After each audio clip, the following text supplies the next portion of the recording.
For Inside Carolina, I'm Taylor Vippolis, and you're listening to this podcast, which is a part of the Inside Carolina Podcast Network. So, first off, thank you for being here. If you haven't already, be sure to subscribe to Inside Carolina wherever you get your podcasts or on YouTube so you never miss any of the content our team at IC puts out. It hardly takes any time and it helps us out a great deal. Also, speaking of support, we want to support the people that support us. So, that's why on this podcast, I have to remind everyone about Jimmy's Famous Seafood.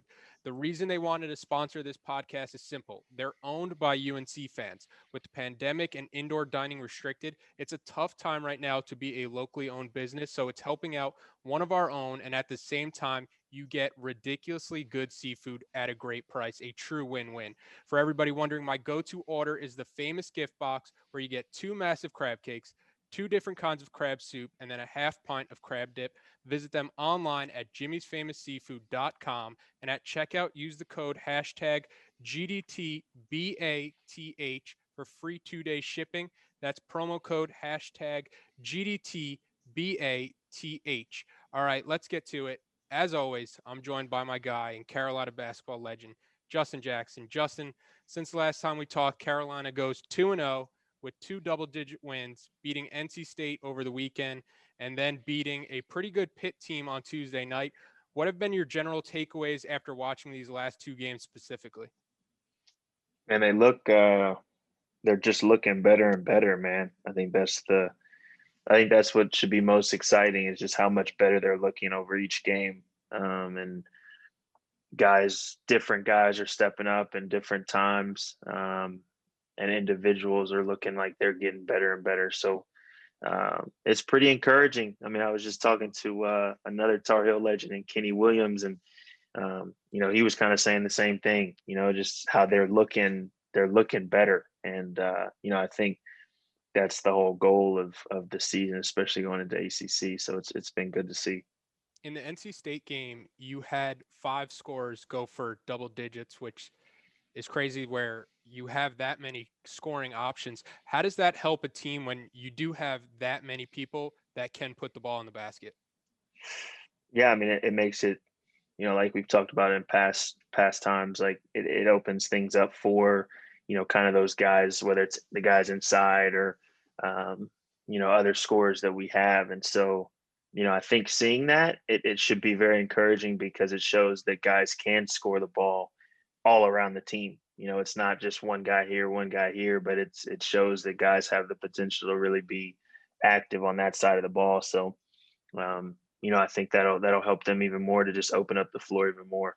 Looking at it from the other team's perspective, does it make it difficult at all when you do have that many scoring options to where you don't know how a team like Carolina is going to get their points where, one night it could be Armando Bacot leading the way, another time it's Caleb Love leading the way. How is that for an opposing team?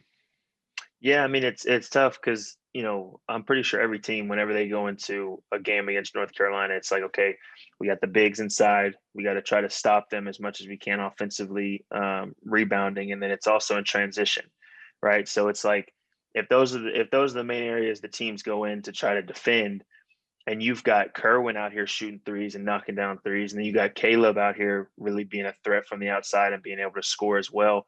And then obviously Leaky doing what he does, and then guys coming in off the bench that are able to do stuff. I mean, it causes some serious problems because you got to give up something, and most teams aren't going to try to give up, things on the inside and offensive rebound and transition. So if they're able to do that, I mean, it adds a whole different dimension to the offense. So I think that's a key for them. In the Pitt game, Armando Bacot and Garrison Brooks, they started strong shooting 10 of 15 in the first half. When you're out there, how do you adjust the offense to give the ball to whoever does have the hot hand? Um, thankfully for the bigs, like a lot of the plays that North Carolina runs, it's kind of around the bigs. So whether it's whatever they're running secondary or other plays that coach might have, it's focusing on running the actions all the way through so that we can get the ball inside. And I think that's one thing that they've been really doing a good job of. Obviously, guys like Caleb, RJ, Kerwin, like they've done a good job of being a threat from the outside, but then at the same time, if, for instance, like Dayron had a couple baskets back to back, and it's like they're focusing on, okay, if we have a, really big mismatch inside, let's get it down to them. And so, it's really just running their actions all the way through, and not, I think early on in the season they were, just taking quick shots, quick, maybe difficult shots at times. And now they're really going through their actions and just kind of seeing what they have. And most of the time it's, a mismatch down low, or, getting them involved. How do the coaches handle that when a player does have the hot hand? Or, like you mentioned, are they calling plays specifically for the players? Are you going into timeouts and into halftime, and Roy's like, "Hey, like Justin's having a great night. Let's make sure we keep giving the ball to Justin," because I think I do remember hearing kind of Marcus talking about that on some of the nights where Mhm. he was shooting the ball really well. For sure. I mean, it's we don't you don't necessarily change the way that you're playing. You don't all of a sudden just start calling certain plays and never calling other plays. Um, but there's definitely an emphasis. Like Marcus is a great example. Like obviously what he did his sophomore year, junior year. So like when I went in there as a freshman, there were a lot of times at halftime, like he would maybe have the hot hand, or maybe he wasn't as involved as he should have been. And the coaches really made a concerted effort to like let us know, hey, we need to try to get him open, we need to get him involved. Um, so I think it's a little different with the bigs. Like I said, the offense is already predicated around them. Um, but yeah, definitely, they definitely do put a, if somebody's really feeling it, like let's get them involved as much as possible. I'm laughing in my head right now because I'm thinking of the movie Kicking and Screaming. Have you ever seen that with Will Ferrell? Yes. Where Yeah. he's just like, get the ball to the Italians. And that's how I imagine Roy when Armando gets going or Garrison gets going, where he's like, just get the ball to the bigs, get the ball to the bigs. But we've talked about before, and you mentioned it earlier, how spacing will help the bigs. And the player that has done that the most has been Kerwin Walton, who's shooting over 40% now on this season. We haven't talked too much about him yet on this podcast, but offline and in the group chats, we're probably the most pro Kerwin people walking this planet right now. What do you like about his game and what he brings to this Carolina team? um, I think obviously, like the most obvious is just the fact that he's been the most consistent shooting the ball. Um, but I think too, like he has kind of like a fearlessness when it comes to shooting. Like as a freshman, when you go in, and I was like, I hit this hard, but like as a freshman, you go in and you're trying to like, please the coaches, be in the right place at the right time, like make sure that you're shooting the right shots and all this sort of stuff. And honestly, this whole freshman class honestly hasn't had that issue at all, it seems like. But like Kerwin, um, like he's not afraid to pull a shot, like right. He's not afraid if he's a little deeper. He's not afraid to let it go. And so, and obviously on the defensive end, he works really hard. So I think all of that combined, like he's really given them, kind of a key piece that's able to keep the defense honest, and allow those bigs inside to really dominate like they have been. I like that point that you made with that quiet swagger that he kind of carries around with him. This was a loaded six-man recruiting class for Carolina. It was the number 2 class in the country, highlighted by 4 McDonald's All-Americans, and you have somebody like Puff Johnson, who everybody kind of knew what to expect from him, being Cam's brother, and then you have someone like Kerwin, who was outside the top 100 prospects. You've seen players like Kenny, like Luke May, who were either under recruited or not coming in with the hype of a quote unquote typical 5-star prospect. What can that chip on the shoulder do for a player who is coming in with something to prove? Yeah, I mean, I think the first thing is like those ratings don't necessarily mean, that the other guys that are 4-star, 3-star aren't just as good. I think a lot of times basketball is all about opportunity, so it's like, maybe those guys were in bigger tournaments, or maybe they were seen, they had the right person at their game, one game, or whatever it might be. So with Kerwin, obviously he can play, and then you get to college and it's like, okay, it goes from like basketball is a hobby of mine and I'm good at it, to, okay, this is kind of not necessarily a job yet, but like this is what I do, like this is what I'm at school to do. And so obviously the coaches and the program itself puts so many resources into getting you better on the court, off the court, in the weight room, all that sort of stuff. And so it just kind of enhances your game. So, I think Kerwin's, he's, I haven't really been around him too much, but just by seeing how he's grown throughout the year, I think he's just put in the work, and when you put in the work, usually good things happen. Yeah, that was something that they always kind of emphasized to us on the football side of things, like being a Under Armour All American for football. It's not going to help you once you're in Chapel Hill. The coaches aren't like, this guy did this in high school. It's all about that opportunity, and everybody's kind of coming in with a clean slate. Where football is a little different, just because the scholarship guys are going to get more chances than the walk-ons, and I think that's kind of the same for basketball. But it's still a case where everybody basically has a clean slate. Everybody's getting the same opportunity. And it's something where if you're performing in practice and you're performing on the court, you're only going to see your playing time kind of reflect that. And I thought one of the most encouraging signs in the Pitt game was the assist to turnover ratio. It was a lot better. It was 22 assists to 13.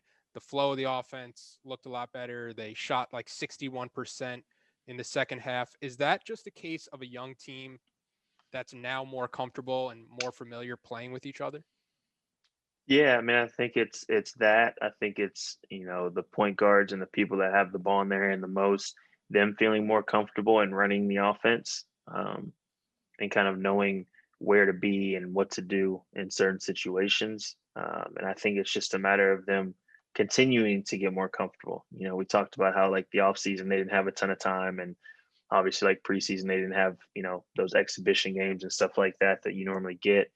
And so now it's like, even though we're in the ACC play, which is pretty far into the season, like you're seeing them kind of build that chemistry. You're seeing them get more comfortable with each other and know where certain guys want the ball, and how certain guys play. So I think that's another encouraging aspect to really look at. I also thought it helped that Pitt tried to force Carolina into bad spots by pressing them, but Carolina was able to break it and get easy baskets in transition. When you're at Carolina, are you almost inviting teams to try and press you with how much you guys like to run and get up and down the court? Yeah, I mean, I think we every time when I was there at school, it was very teams didn't press us very often, because of the fact, like you said, like our offense is so transition based. So like if you press us and we break it, it's like we're automatically in a transition situation, and so that's where we're most comfortable. And so it was good to see Pittsburgh. I mean, they kind of ramped up the pressure there for a little bit, and they got a few turnovers on us, but it was cool to see them kind of bounce back and then to attack from that press. And so, like I said, it's a very young team, and so it's like when all of a sudden, a team kind of ramps up the pressure and stuff. It's good to see them kind of bounce back from that and respond to that. Yeah, and the only reason Pitt had to try to do that is because they were trying to force Carolina into bad spots, and Carolina was playing with the lead, and Pitt was the one trying to catch them down. And that's another aspect I've noticed for Carolina recently is they're not playing catch up. And over the past two games, they've only trailed for 5.5 of the total 40 minutes. They're forcing teams to make runs, and it's obviously easier said than done, but how much easier does that make the game when you're the ones that are dictating the tempo? Yeah, I mean, it's especially in the ACC and honestly in all college basketball, but I can only speak from the ACC. Like if you get into a big enough hole against a good team, it's tough to come back. It's really hard. And so when you're in control of the lead, you're in control of a whole lot more. Like you're in control of the pace, you're in control of, offensively what plays you're running and stuff like that. You're not in a hectic mode of just trying to score, get a stop. You know what I mean? So it's like, and I think that goes along with being comfortable. They're able to be more comfortable whenever they're in the lead. And so I think that's a huge thing. And I think it honestly it goes back to like how they start the games off as well. I think the last two games they've done a good job of coming out, with a pretty good mindset, from the jump. And so I think that helps them a lot too. Don't look now, Carolina starting to get hot. They've won 6 of 7 in a tough conference. What does that do for a team's confidence and validation where you're working every day to improve? And now you're starting to see those results translate to wins on the court now. I mean, I think it's huge. I mean, it popped up on my phone today. Coach was jigging yesterday after the game, and dancing. So I think it gives you a different type of confidence whenever, for one, you see your coach excited after a win like that, and y'all continue to put it together wins against teams that are pretty good. I mean, they had the leading rebounder, leading scorer, and even the leading assist guy, I think, yesterday against Pittsburgh. So it's like coming out with a win against, they were a little bit older of a team and maybe a few more vets on the team, and winning that game and coming out, on the road against an ACC team like that and winning. I think it just builds your confidence even more. So we'll see. They've got a couple big games coming up, so we'll have to see, man. How would you put into words what it's like being in that locker room and then you see Roy coming through that door doing his little jig? Pure laughs, man. Pure comedy. Like but at the same time, it's like it makes you feel good, because it's like, okay, we just went out there and fought really hard, and coach is celebrating that with us. But no, you're dying laughing for sure, because it's his he's one of one when it comes to dancing, man. I'll say that. I love how Carolina has just become the dancing coach school. With you have Roy going crazy in the locker rooms at times, and then you have Mac Brown after every win, the team's telling him to do all these new types of dances and everything. So Carolina seems to have that brand on lock. But to end the podcast, the old quote is, "You're never as good as everyone tells you when you win, and you're never as bad as they say when you lose." And I think that's somewhere where this Carolina team fits in right now, where they're not this national contender and they're not as bad as people were saying they were when they were going through struggles early in the year. If you're Carolina, how do you handle this success and go into practices feeling confident, but not too confident where another team can catch you slipping on an off day? Yeah, I mean, I think it goes back to kind of what we talked about, on a previous time, like going into each and every game as if it's a game against Pittsburgh, or as if it's a game against Florida State. Not necessarily against, like it's a game, if you're going into a game against Wake Forest, who hasn't won many games, like, and playing down to that level, and so even though, like, you might feel really good, and it's okay to feel really good about a win in the ACC, because it's hard enough to get a win, in conference play. But at the same time, it's like, okay, you know what? Like, now we move on, and now we got to get better at the things that maybe we didn't do as well. But at the same time, being very confident and knowing, okay, you know what? We are a good team. We have good players, and we know how to play with each other, and we can really win some games. So it's just kind of a fine balance, honestly, and never getting, people always say the whole cliche where, never get too high, never get too low, but just trying to focus on, continuing to get better. Carolina has one game in between now and the next time we talk, and then a trip to Duke next weekend. So rest up. We have a lot to talk about next week. But Justin, thanks for getting on, and good luck this week in all your games in the NBA. I appreciate that, man.